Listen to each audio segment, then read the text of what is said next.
The wall was the most divisive thing. It even divided Republicans. They can be, and policy on the national level can be divisive, like the coronavirus. Right now, you pushing vaccines pretty hard. That's a pretty divisive policy, but most certainly it's a nationalistic policy, and there's a lot of nationalistic propaganda around it, isn't there? Andrew Wilson and Destiny got into an extremely heated debate here. It was a team debate. So it was Andrew Wilson and his wife versus Destiny and his teammate here, and Andrew Wilson just absolutely annihilated both of them at the same time, and it was brutal, man. Things got heated, things got personal, as what normally happens whenever Andrew Wilson and Destiny get into a debate. And Andrew Wilson once again absolutely ran over Destiny and his idiot teammate here. Let's get into this clip. "Quote unquote American nationalism." I know while you're apparently not talking about a monoculture. I mean, if you're talking about a government that promotes quote unquote nationalism, then presumably you're talking about a government that promotes certain policies designed to get more people behind a common set of experience and belief, which seems like the opposite thing you'd want to do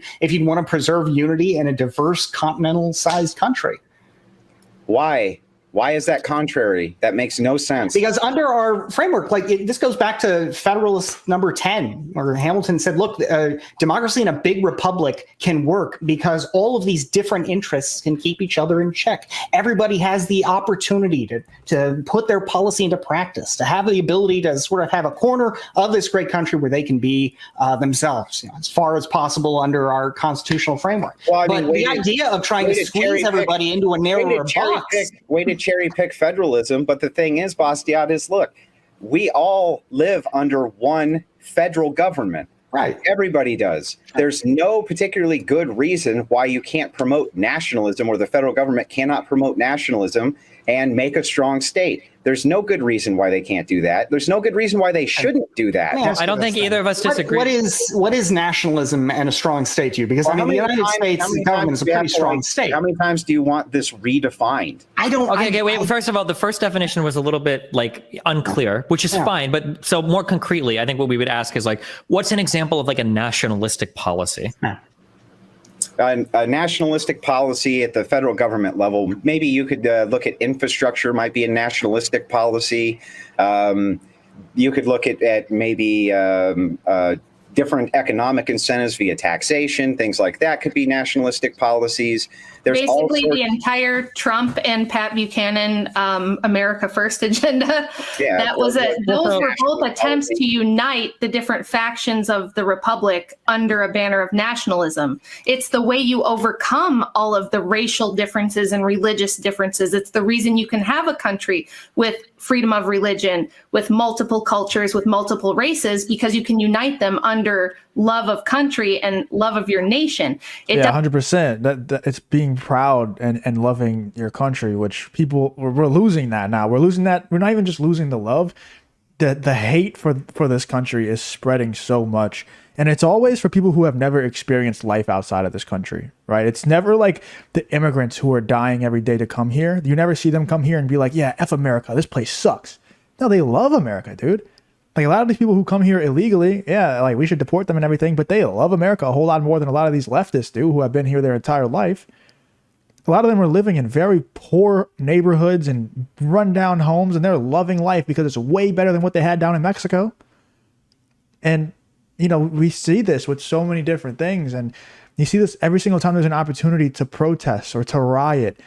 They always take it every single time. Every single time they can show that they are anti-America or anti one of America's allies, they take the opportunity every single time.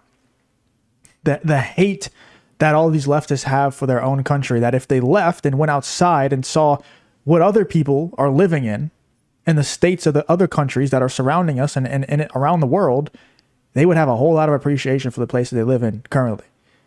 But the hate is spreading, and there's no doubt about it. People hate their country now. Like he said, those two aren't mutually exclusive. So like Thomas Jefferson said, we're all Republicans, we're all Federalists. So I don't think either of us would disagree with either of that. But the weird thing, though, is that everything you're giving me is 100% not the Trump agenda and absolutely the Biden agenda. So when we look at, for instance, infrastructure, that's what's working its way through Congress right now. There's a question of if any Republicans are going to be on board with that, the massive infrastructure. But when you talk about economic incentives, that's baked into the last coronavirus relief and potentially the new infrastructure bill going forward. That's economic incentives that Biden has for working class families. When you you talk about attempts to unite the republic, if you look at Biden's rhetoric, he's not a Republican or a Democratic president. He's the president of the entire United States. He's the president of every American. When you talk about a country with religious freedom, Trump is the one that's holding up the Bible and saying, this is my holy book. This is one of the best books ever written. I think it's my first favorite or second favorite behind my book or whatever, right?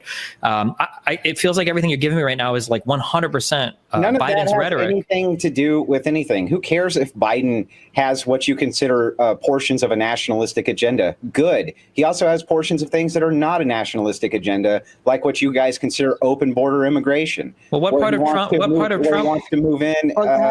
What part of Trump was considered a nationalistic agenda? Was it the massive tax cuts for wealthy corporations? How's this for a massive infrastructure project? The wall. That would have been a very highly nationalistic project.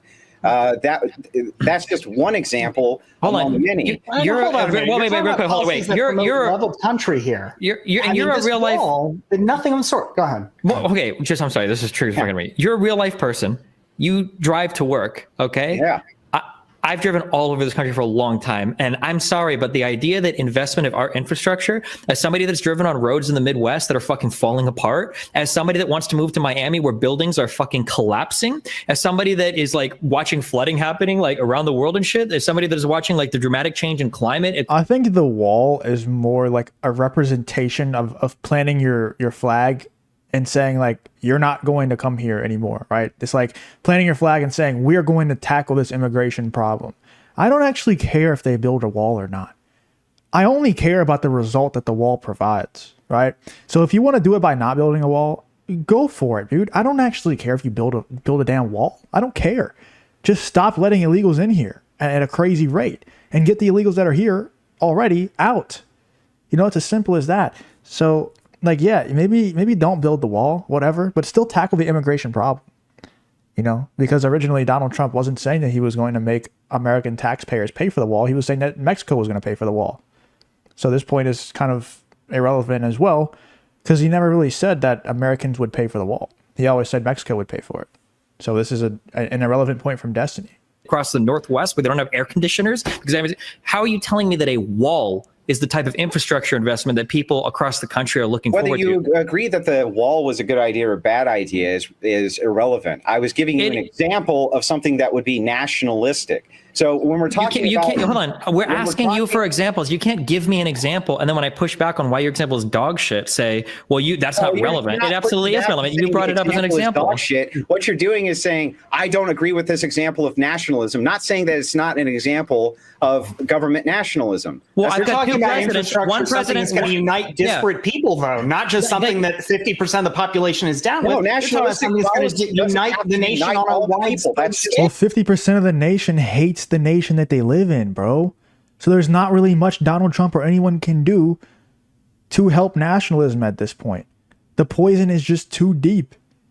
It's all low. Like they have the entire school system, man. They have not just colleges now, but it's from first grade to all the way through college, man.